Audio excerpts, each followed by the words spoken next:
Sono quasi 80.000 i casi di influenza che si stima abbiano interessato il Veneto nell'ultima settimana. Secondo gli esperti, allo stato attuale si sta registrando l'incidenza più alta dal 2004, 16,44 influenzati ogni 1.000 abitanti.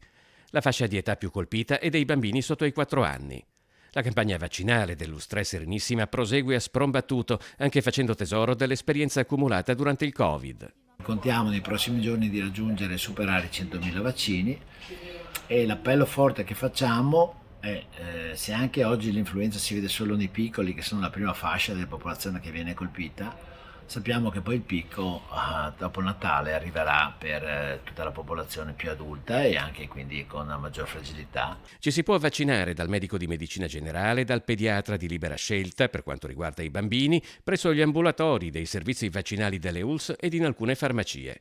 Negli ultimi 2 anni l'uso delle mascherine e l'igiene delle mani in funzione anti-Covid aveva ridotto anche la circolazione dell'influenza. Ricordo che tutta la diminuzione dei sistemi di mitigazione della circolazione virale, quindi le mascherine, il distanziamento che inevitabilmente sta diminuendo, porta a una circolazione importante e a una maggior facilità di prendersi questo virus. Si preannuncia una stagione influenzale particolarmente intensa anche nell'ULSS 4 Veneto orientale, dove già a novembre gli accessi al pronto soccorso per influenza erano aumentati del 68% rispetto al 2021, con la fascia d'età pediatrica più colpita.